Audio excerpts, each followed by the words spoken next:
Honorable Ngweng.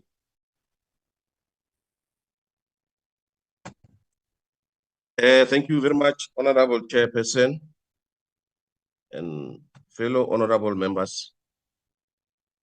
The ANC, as the leader of the society, has a mammoth task of capacitating and improving the skills, qualities, and capabilities of public servants and public representatives, especially as it champions the national democratic revolution with the sole aim of creating a national democratic society. This requires developing an ethical and capable development state, which leads to better quality services to create a better life for all. Interventions aimed at addressing and promoting meritocracy are crucial for the effective function of government institutions and fostering an effective and agile state. Ever since the 2021 local government elections, the ANC took a bold and an unpopular decision to interview and set a high requirements for members who are nominated to represent the ANC in municipal councils in 2021. All potential mayorable candidates were interviewed, and in 2023, numerous individuals who have met threshold to potentially being members of the provincial legislature and members of parliament were interviewed too. One of the requirements to be a representative of the ANC as a mayor, MPL, MP, is to have a post-matric qualification. There is a deliberate attempt to assess the skills, qualification, and experience of individuals to ensure that they are suitable for the positions to which they are being deployed. Mechanisms have also been established to hold deployed representatives accountable for their actions and performance. The 2024 NEC quota highlights that the 53rd National Conference affirmed that the ANC needs to choose and assign competent leaders and public representatives who possess integrity, capability, the right orientation, and expertise to lead and execute our programs. The ANC re-emphasizes that deployment of public representatives is an important element of governance. Deployment standards ensure that individuals are assigned to roles based on their skills, qualifications, and expertise. This target approach optimizes the use of human resources, align each person with tasks, and match their fair capabilities. Deployment standards, when based on merit, promote a fair and transparent system. This reduces the government in building the culture of learning and innovation through continuous training opportunities for public servants and execute their authorities. A capacitated national school government plays a crucial role in the effective functioning and development of a nation by providing training, research, and capacity building programs for the public servants. Some of the key positive impacts of national school governance are professional development, effective government, policy government, and leadership development. A national school of government serves as a hub for providing continuous professional development opportunities for public servants. This includes training programs, workshops, and courses designed to enhance the skills, knowledge, and capabilities of government officials. The national school government is instrumental in developing leadership skills among government officials. Leadership training programs help cultivate effective leaders who can guide and inspire their teams, making informed decisions that contributes to the nation's overall development. An emphasis on ethics and integrity is vital in public service. A capacitated national school governance facilitates the development of innovative thinking and problem-solving skills among public servants. This is crucial in a rapidly changing world where government needs to adapt to a new challenges and find creative solutions to complex issues. The NSG has achieved over a total of 290,000 learners trained against cumulative target of 205,000, translating to 128% performance. Revenue generated over 400 million. The ethics and Nukela program had over 22,000 learners who completed the Nukela course, and 70,443 completed the ethics course. The NSG Fellows program comprise international academics and former director generals who are called upon to facilitate NSG interventions. The NSG, as I alluded in the above, has 78 accredited programs with the various sitters. The school has received approval from a Minister of Higher Education, Science and Innovations to deliver higher education qualifications. The Advanced Diploma in Public Management, NQF Level 7, will be accredited, approval from the Minister of Higher Education, Science and Innovations to deliver higher education qualifications. The Advanced Diploma in Public Management, NQF levels will be accredited. These are clear advancement of professionalization of the public service and development of the state capabilities. The NSG has optimized digital technology for e-learning, which is making a huge impact. To harness innovation in public service, the NSG will establish digital and innovation hub to enable public servants to ideate, prototype, pilot, and replicate innovations to efficient service delivery. Strengthening the Public Service Commission in instrumental and enhancing accountability within the public service. Strengthening the Public Service Commission involves continuing the autonomy, independence of the Public Service Commission, enhancing investigative powers, conducting performance monitoring and evaluation, granting the Public Service Commission greater autonomy and independence to operate free from undue influence, ensures that the Commission can carry out its functions objectively without interference from external pressures, thereby reinforcing its role in holding public servants and public representatives accountable. Providing the Public Service Commission with the increased investigative powers to thoroughly examine instances of misconduct, corruption, inefficiencies within the public service, empowers the commissions to address issues promptly and transparently, promoting accountability, fostering greater public engagement by making the Public Service Commission activities more involve regular reporting on the Commission's findings, actions taken, and recommendations to the public. This instills confidence in the accountability mechanism, strengthening collaborations between public service commissions and their oversight bodies, such as anti-corruption agencies and audit institutions, can enhance the collective efforts to ensure accountability and integrity within the public service.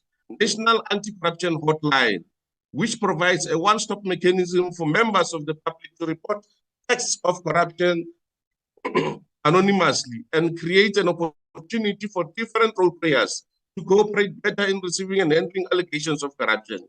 The Public Service Commission has referred 7,261 reported cases of alleged corruption for investigations by relevant state organs within 7 working days. The Public Service Commission's use of Citizens Forum strengthens the accountability of departments to the citizens where a number of service delivery improvements were achieved, such as low-cost houses built in Mpumalanga province, bridges constructed in KZN to enable children to cross rivers to schools, and access of many communities' amenities. A 30-year review of the cases handled by the National Anti-Corruption Hotline since the inception in September 2004 to September 2023 shows wide utilization of the hotline by the public. The National Anti-Corruption Hotline generated 28,232 cases from calls received from September 2004 to September 2023, a total of 24,817, which are equates to 88% cases, were finalized by the National Anti-Corruption Hotline. Over 1,000 300 corruption convictions in 4 years, including 500 government officials, 14.8 billion assets frozen in corruption and state capture cases. 34 cases enrolled over 200 accused persons, including former ministers, and some of the largest corporate governments in the country, such as McKinsey and AB, have been recorded. These are just of the interventions of the sixth administration and institutions supporting democracy. If Honorable this member, is not expired. Thank you. Thank you very much, Honorable Chair. Thank you. I recognize the PAC. Cope. Al-Jama. Honorable Not Nachal.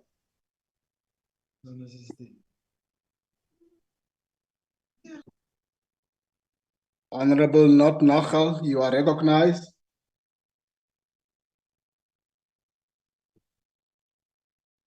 Thank you, Chair. Okay. Am I audible? Please go ahead. Thank you. Good morning to everybody on the platform. Today's debate is a deliberate strategy of deflection propagated by the DA, who wishes to reduce the ANC's cadre policy and deployment strategy to an instrument designed to reward loyal comrades with public office for them to gain access to state resources for personal enrichment.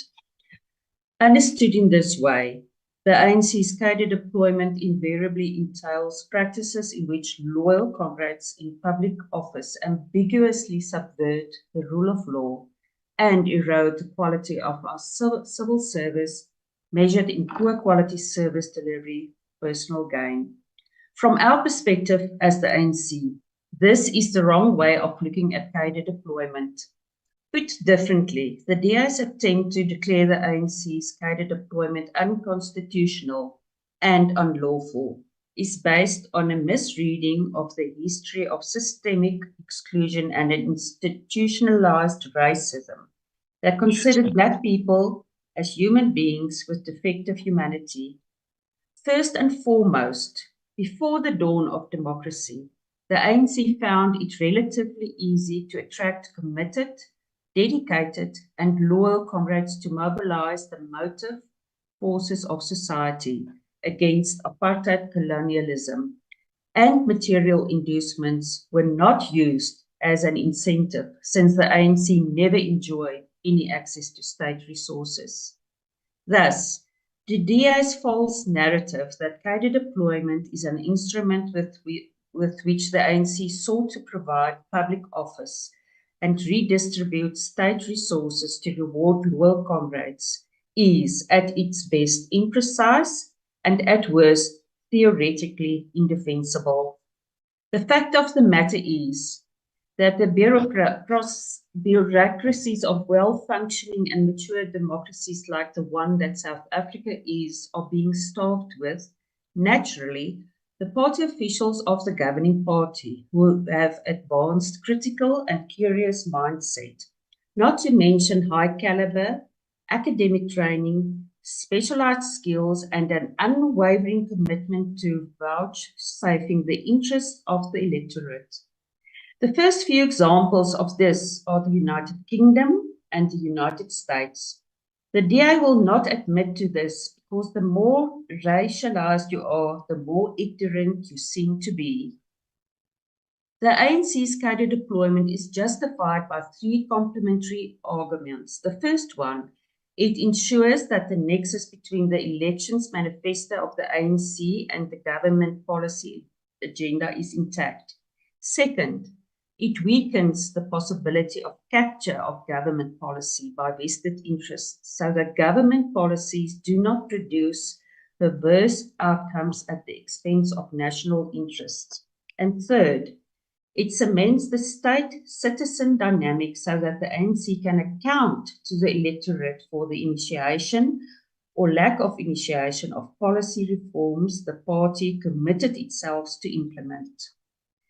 All this suggests that any governing party intent on policy ownership as well as transparency and accountability to the electorate should put more emphasis on deploying its party officials to the administrative apparatus of the state and government by the legal procedures and competency requirements for such positions, rather than looking for external specialists in policy, public policy, governance, economics, and other related disciplines to run the state and government on its behalf, as this may be negatively harmful. Political parties at all ends of the political spectrum appear to pay greater homage to cadre deployment where they govern. A host of examples are worth remarking on. Almost all Asian tiger economies and late industrialized countries practice cadre deployment. Japan's Liberal Democratic Party, South Korea's People Power Party, and China's Chinese Communist Party are some of the well-known supporters of cadre deployment. Whereas the DA recognizes problems with cadre deployment, citizens in these three countries appreciate competent bureaucracies as the byproduct of cadre deployment and have achieved rapid economic growth and industrialization at a breakneck speed. What is puzzling is that the never-ending cascades of the supposed negative impacts of the ANC cadre deployment do not seem to have prevented the DA from deploying its party officials in the DA-run Western Cape Province and municipalities across the country. In our view, as the ANC, the reason why there is a lack of widespread acceptance of the ANC's cadre deployment within the DA is that it is not predicated on the flawed notion that being white and the attainment of whiteness are the highest ideals of human emancipation and progress. In short, the DA detests the ANC's cadre deployment because it contradicts the ontological and epistemological myth of white superiority. There is absolutely nothing unconstitutional, much less unlawful, about the cognitive framework from which the ANC cadre deployment is based and the transformative objective it is designed to achieve. The demands of removing the remnants and contours of apartheid colonialism and empowering those who were socially and economically excluded and racially dehumanized, which are at the heart of the ANC's cadre deployment, resonate with the transformative agenda of South Africa's celebrated constitution. The outcome is that the ANC's cadre deployment complements the Constitution's democratic intentions and aspirations as it expands how pluralistic, inclusive, and egalitarian a new democracy can become. As such, the ANC does not use cadre deployment to hijack the democratic aspirations to satisfy its selfish ends or wield disproportionate influence over democratic institutions to secure its political and material interests. Of course, it should not be surprising that the ANC will have internal discussions about its preferred candidates for those positions and perhaps use its majority to vote for them. And there is nothing untoward about the practice, as the DA Federal Executive Council is the poster child of this practice. In contradiction to the DA Federal Executive Council, the ANC's Deployment Committee does not exaggerate the imperatives of white specialization and professionalization, which control the administrative machine of the state and government under apartheid colonialism. Indeed, the DA's critique of the ANC's cadre deployment is not a genuine dissatisfaction with the lack of capacity in South Africa's bureaucracy, but it is a disguised call in support for the return of apartheid colonialism, which reduced Black people to the ranks of uncivilized, uneducated human beings, and therefore incapable of governance. There appears to be institutional capacity in abundance in both the state and government. The DA is hardwired to notice the bad more than the good. Moreover, the DA's tendency to insulate itself from the trial and error nature of cadre deployment is the most concerning problem of all. The DA took over the cities of Tshwane and Johannesburg from the ANC and subsequently deployed its party officials as bureaucrats in these municipalities, but they could not correct service delivery challenges. Therefore, besides the many distortions of the DA, the ANC's cadre deployment has performed relatively well. The DA has also used deployment to reward their members with high remuneration, such as the former DA MP Tim Harris, who gets a whopping 2.5 million rand at West Grove, and the wife of Craig Kesson, who receives 3.3 million per year as an executive manager at the City of Cape Town. In Tshwane, the DA illegally appointed Stefan de Villiers, who was a bodybuilder, as a head of the executive of the Office of the Mayor, earning over 1 million rand a year, and Praveen Govender as Chief of Emergency with a fake qualification, to name a few. The ANC's cadre deployment cannot be questioned in principle, as it is the sine qua non of democracies across the world, and we must not allow the DA to reduce it to a mafia-like activity. I thank you, Chair.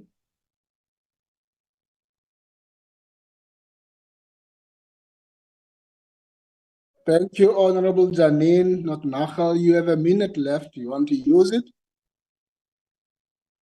Thank you, Chair, but I'm done. Thank you very much. Thank you. Thank you. I now recognize Honorable Leon Schreiber. Thank you very much, Chair. Chair, the great thing about this debate is that it is not hypothetical or abstract, and we certainly don't need to look beyond our borders for practical proof. We have two practical examples right here in South Africa that demonstrates the difference between ANC cadre deployment and DA good governance. So let's go ahead as we wrap this debate to compare those two. Despite the escalating rebellion from inside the state and society, the ANC in this debate, just like President Ramaphosa, continues to defend cadre deployment at all costs. But I dare the ANC to leave their taxpayer-funded ministerial mansions for once and just try to switch on the lights during load shedding. I dare the ANC to open a tap in eThekwini and large parts of Gauteng to see how the water has stopped flowing. I dare the ANC to try and take a train where tracks no longer exist. Through cadre deployment, the ANC has robbed the people of South Africa of every single one of these critical services. Our state faces systemic collapse, with virtually all state-owned entities and government departments in perpetual crisis. The simple truth is that a systemic crisis like the accelerating collapse of the South African state has a systemic cause. It cannot be explained away as outliers or challenges when every single thing touched by ANC cadres is collapsing. The systemic cause for this systemic failure of the state is ANC cadre deployment that favors incompetent and corrupt cadres over skilled and non-political applicants. But fortunately, we also have practical proof that another way is possible. To see how service delivery improves when ANC-style cadre deployment is replaced by DA-style good governance, I dare the ANC to drive from the Eastern Cape into the Western Cape and watch the potholes disappear. I dare them to open the taps in DA-led Cape Town and taste the clean, healthy water that no longer flows where the ANC is in power. I dare the ANC to visit public hospitals and schools in the DA-led Western Cape and witness how public services can be turned around when ANC cadre deployment is replaced by DA good governance. Wherever the DA has defeated the ANC, we have replaced cadre deployment with fair and merit-based appointment processes, and the proof truly is in the pudding. The DA obtains clean audits, delivers better services to the poor, invests in infrastructure, and creates jobs wherever we govern, precisely because we employ professionals and don't deploy cadres. Wherever we govern, the DA has been able to fix what the ANC has broken, because we don't just talk about building a capable state, we get it done. On the 29th of May, vote DA to rescue SA from cadre deployment. I thank you.